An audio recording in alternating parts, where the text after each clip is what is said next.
She was devoted to good works and acts of charity. Yes, Tabitha, known as Dorcas in Greek, died. Yes, Peter, Jesus' disciple, was sent for and went to Joppa where she was. Yes, the widows were crying and mourning the fact that Tabitha had died. Yes, they showed Peter all of the items of clothing that Tabitha had made.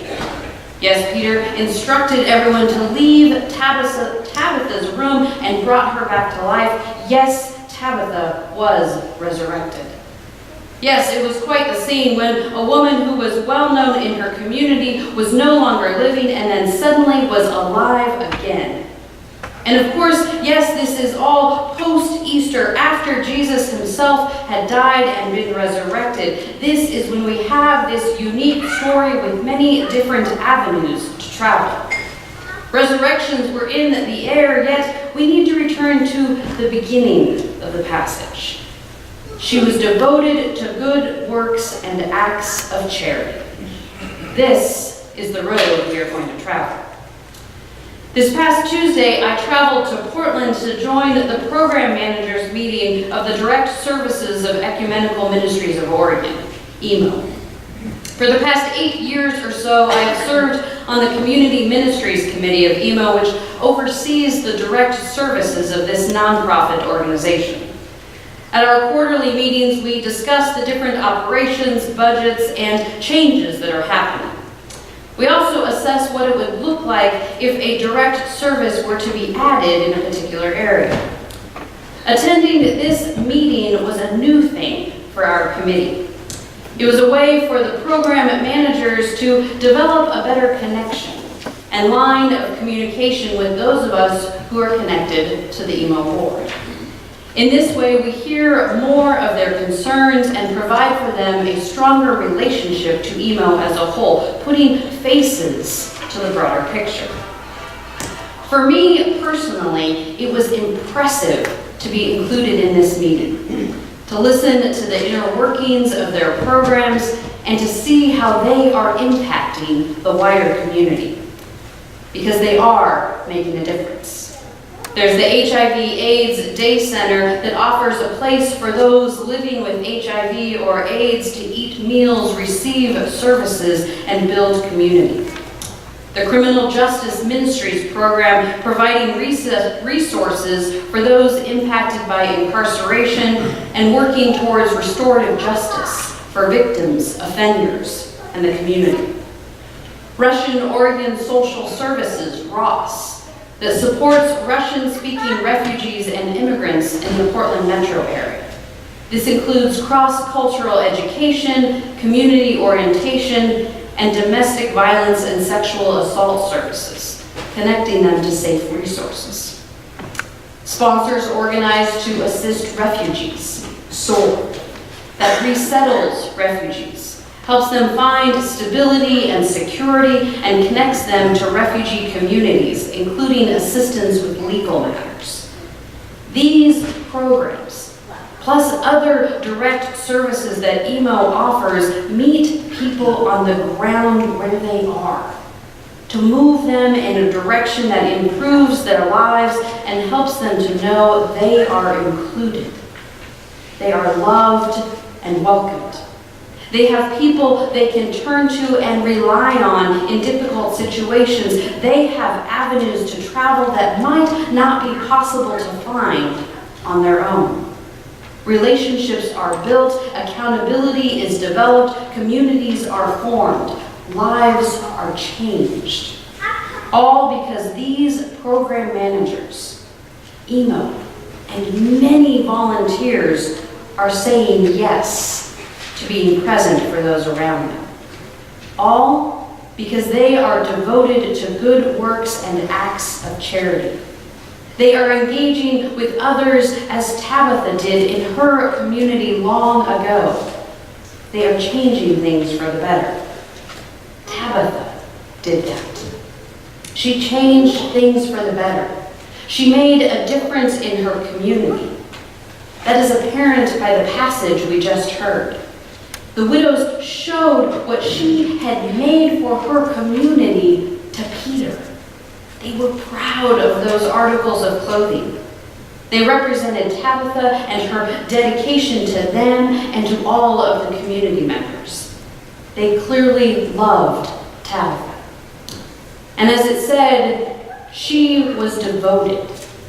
It didn't say she did good works and acts of charity, or she thought about doing them, or she occasionally did them.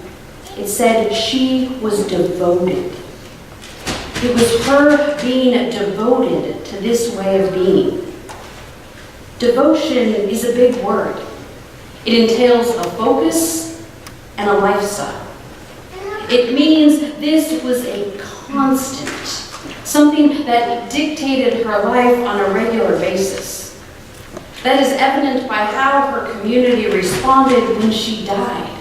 It was a huge loss. Who would take on those works and acts? What was the community going to be like without her there? What legacy had she left? Generosity, compassion, care, concern, love for her neighbor. Tabitha was doing everything Jesus had taught while he was alive. She was living a life that was to be mirrored and admired. She was pivotal to John. Tabitha, the direct services of Ecumenical Ministries of Oregon, and as I was at a warming shelter meeting this past week too, Hood River Shelter Services. It impacts our community in important and needed ways. It helps those who are on the margins, keeping them warm, fed, and loved. They know they have a place to be that welcomes them and will be there no matter their situation. What's great about this outreach is it involves many within our community. Over 16 local restaurants donate delicious food every night for dinner. 4 groups, including our church, thanks to Marianne Parrott, provide laundry services to the guests. The Cat Bus will pick up and drop off guests at hours outside of their regular operation times. Hood River Shelter Services, the warming shelter, is devoted to ensuring this service continues to be provided during the coldest months of the year. It is devoted. Devotion is a big deal. There's commitment, loyalty, faithfulness. All of this is involved when it comes to this word and this action. It is not a passive word by any means. There is some serious engagement at hand when devotion is part of the equation. There is also determining and understanding the reason for devotion. For why someone is devoted to something, especially when it is to good works and acts of charity. For is it just because it feels good to do such things? Does someone get that warm and fuzzy feeling so therefore they keep helping out in their community? Maybe. However, is that it? Could there possibly be something more for why being devoted could be the way to go? Is it to be recognized or receive a particular honor? Does a job require that such acts are done? Is it something to check off of one's list? Or is it greater than all of this? Why would someone be devoted to living in this way? Why was Tabitha? Why is Ecumenical Ministries of Oregon? Why is Hood River Shelter Services? Why are we? Because of our faith and beliefs. Because of the movement of the Holy Spirit pushing, urging, and encouraging us to be this way. Because of our devotion to God and Jesus Christ. Good works and acts of charity lived out because of what we believe make a difference. They are demonstrating our faith and putting our beliefs into action. They are following in the footsteps of Jesus. which is what we attempt to do on a regular basis. That's why this is part of the process too. And because it lifts up the community. It lifts us up. It instills influence, inspiration, and empowerment. There are so many reasons for why this is the way to be in our community. Whether it be our faith community, our neighborhood community, the community of Hood River, Oregon as a community, or communities even wider than that. This is needed for the well-being of communities small and large. It will change lives. It does change lives for the better. We know this. We maybe have even experienced it.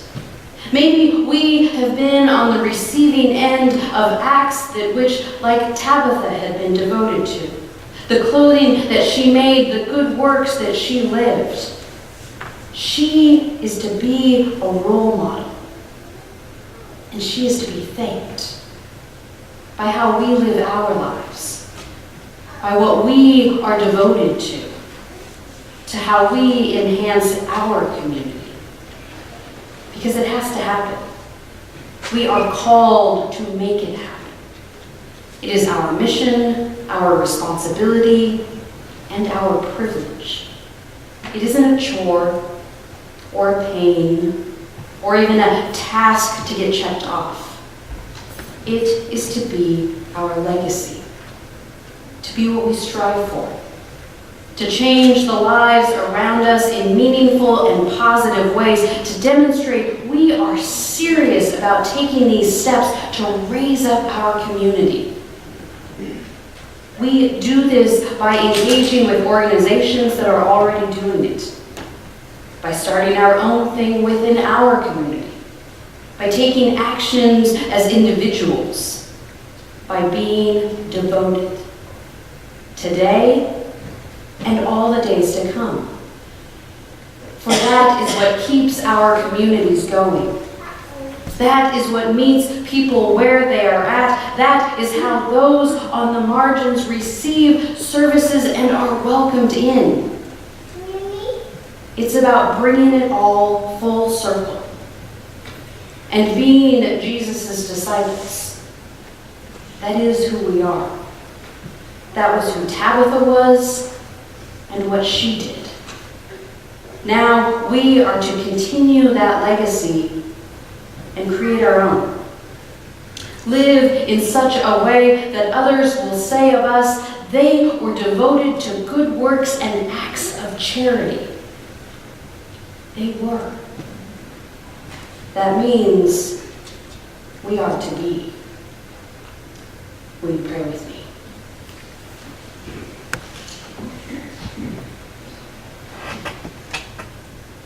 God, help us to put our faith into action. Amen.